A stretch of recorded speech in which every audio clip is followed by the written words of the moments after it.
Olá, eu sou Breno Dauster, estou aqui na cobertura em tempo real do 7º Simpósio de Uro-Oncologia da Bahia. Estou com a doutora Natália Crozoé e Carolina Alves, duas oncologistas clínicas, para discutir temas super importantes e atuais. Natália, a gente vai falar sobre genética e aí eu quero te perguntar o seguinte: quando que devemos pensar em síndromes genéticas familiares e qual a importância disso? Você pode me dar um exemplo? Então, Breno, é muito interessante essa pergunta, né?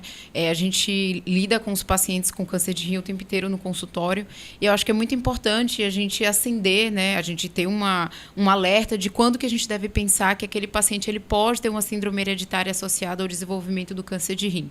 Então, existem os critérios para a investigação na NCCN, mas eu acho que se a gente pudesse ter em mente pacientes muito jovens, abaixo dos 46 anos, paciente com histórico familiar importante, paciente que tem algum estigma clínico de algumas das síndromes que a gente conhece, alterações cutâneas, alterações neurológicas, outros tumores, e principalmente também a histologia não células claras. Quando a gente vê um tumor que a histologia não é células claras, que é o subtipo mais comum, isso também deve acender um alerta que esse paciente pode ter uma síndrome de predisposição hereditária.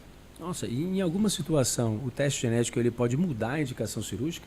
Ele pode mudar a indicação de tratamento local, né? Então, existem algumas síndromes, por exemplo, a síndrome de VHL, que esses pacientes têm múltiplos tumores renais ao longo da vida, tumores de células claras.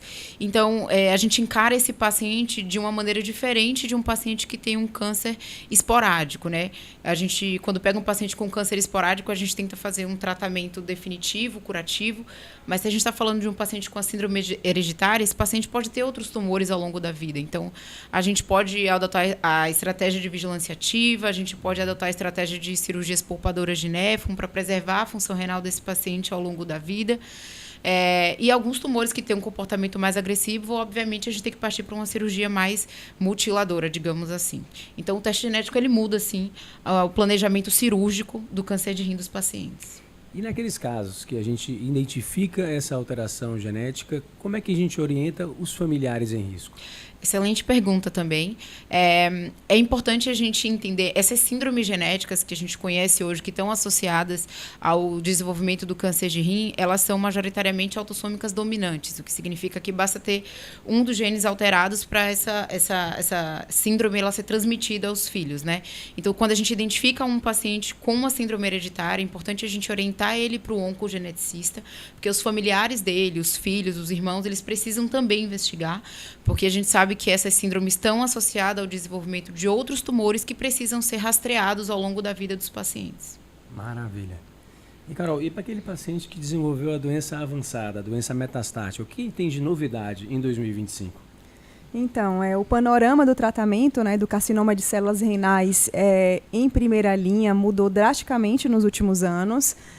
Vou denunciar a minha idade agora, mas eu lembro na época da residência a gente estudando sunitinib, pazotamib segunda linha, ou quando fazer interleucina 2 em altas doses, né, disponíveis em alguns serviços. E hoje a gente tem uma gama de tratamentos que a gente pode escolher no cenário. Então, basicamente, a gente sabe hoje que existe imunoterapia, deve ser usada em primeira linha. E a questão é em que paciente a gente vai usar a combinação de imunoterapia com ipilimumab e nivolumab ou combinação de inibidor de tirosina quinase com imunoterapia, certo? Em termos de mudança do cenário de tratamento em 2025, a gente não teve muitos novos estudos, o que a gente teve é mais incorporação e principalmente o segmento desses estudos pivotais, né? Então, a gente começa a ver os pacientes, por exemplo, que tiveram benefício de forma mais prolongada e agora a parte mais interessante, que é estudo de quais pacientes vão se beneficiar e quais a gente deve indicar qual tipo de tratamento, qual tipo de combinação. Nessa linha de tentar identificar quais são os melhores tratamentos, tem surgido biomarcadores, né? E qual a relevância desses biomarcadores nesse processo de escolha? Então, hoje em dia existem vários biomarcadores que estão sendo discutidos. O que é usado atualmente na prática clínica é um score prognóstico, já é conhecido há muito tempo, né, que é um score clínico que todo mundo aplica para a decisão de tratamento. Dos biomarcadores mais promissores que a gente tem são biomarcadores genéticos, que aí comunica muito com o que a Natália fala. A gente ainda não tem um painel definido, somático, para a gente pedir para pacientes com carcinoma renal, mas em alguns cenários onde tem a possibilidade de pagar pelo teste mais ampliado, existem algumas mutações que podem ajudar a definir prognóstico e às vezes até pensar em favorecer mais imunoterapia ou mais inibidor de tirosina quinase.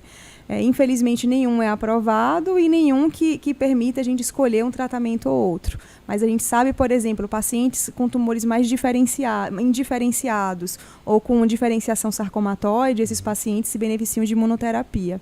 Talvez paciente que tenha PDL1 positivo também seja um paciente que a gente vai favorecer, talvez, um duplo bloqueio com imunoterapia. Maravilha.